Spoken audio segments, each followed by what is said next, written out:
प्राचीन समय की बात है। एक शहर में एक व्यक्ति रहता था जिसका नाम चंदन था। वह अपनी पत्नी और दो लड़का और दो लड़की के साथ रहता था। वह किसी छोटे मोटे प्लांट में काम किया करता था। चंदन और उसकी पत्नी खुशी खुशी अपना जीवन व्यतीत कर रहे थे। समय का चक्र बीत रहा था और उनके लड़का लड़की बड़े होते जा रहे थे। जब उसकी बड़ी बेटी कक्षा 5 में पढ़ रही थी, तभी एक दिन स्कूल की छुट्टी के समय जब वह लड़की सीढ़ियों से नीचे उतर रही थी, तभी पीछे से किसी लड़की ने धक्के लगाने की वजह से पैर में चोट आ गई। जब लड़की घर पर लंगड़ाती हुई आई तो उसके पिता ने पूछा क्या हुआ। तभी लड़की ने उन्हें पूरी बात बताई।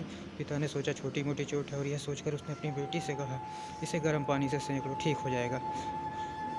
और उसे चलने में दिक्कत होने लगी। तभी उसके पिता ने कुछ लोगों की बातें सुनकर किसी एक ओझा को ले आए, जबकि उसे कुछ आता भी नहीं था और वह पैर ठीक नहीं कर पाया। कुछ समय बीतने के बाद जब उसकी लड़की की हालत और ज़्यादा खराब होती जा रही थी, उसके पिता अकेले कहीं बैठे हुए थे, तो वह मन ही मन सोच रहे थे कि क्या करें। तभी सोचते सोचते उनके दिमाग में आया क्यों ना डॉक्टर से दिखाया जाए। तभी दूसरे दिन वह अपनी लड़की को लेकर वहीं पास के अस्पताल में जाते हैं। डॉक्टर जब लड़की को देखता है तो लड़की के पिता से कहता है कि जल्दी ही इसका ऑपरेशन करना होगा, क्योंकि इस लड़की के पैर में एक बहुत बड़ा घाव हो चुका है, जिसके कारण लड़की का भी पैर भी काटना पड़ सकता है। ऑपरेशन से कितने पैसे लगेंगे। तभी डॉक्टर ने कहा 40,000 रुपये लगेंगे। पिता घबरा जाता है, लेकिन पैसे की तलाश में इधर उधर से जाने लगता है। इधर उधर भाग दौड़ करने के बाद पैसे की व्यवस्था कर लेता है और लड़की का ऑपरेशन हो जाता है।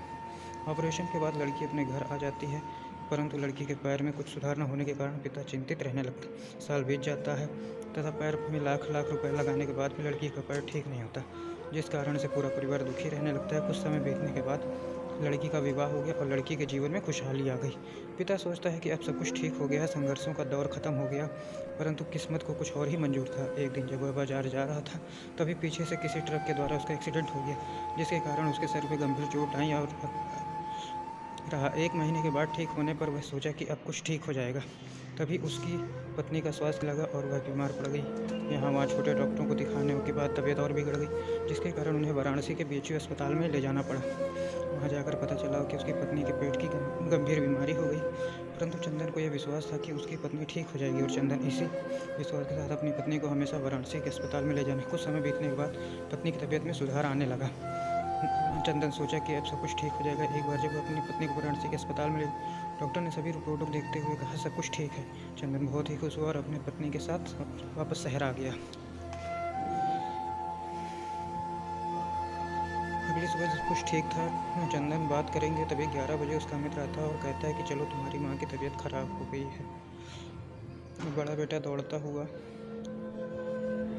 वह अपने घर की तरफ आता है। तब तक बहुत देर हो गई होती है। उसकी माँ की मृत्यु हो चुकी होती है। बेटा माँ को देखते ही फूट फूट कर रोने लगता है और वह अपनी माँ का अंतिम संस्कार करता है। 1 साल तक पूरा परिवार दुखी रहता है। कुछ समय बीतने के बाद दुखों के बादल छट जाते हैं और चंदन अपने लड़का और लड़की के साथ सुख में जीवन बिताने लगता है। आज उसका परिवार खुशी खुशी जीवन जी रहा है। दोस्तों, जीवन में सुख और दुख दिन और रात की तरह होते हैं, जो कभी स्थायी नहीं रहते। इसलिए दुख के समय कभी हिम्मत ना हारना तथा सुख के समय कभी अहंकार नहीं करना चाहिए। दोस्तों, कहानी अच्छी लगी हो तो चैनल को सब्सक्राइब करें और वीडियो को लाइक करें। धन्यवाद। जय हिंद।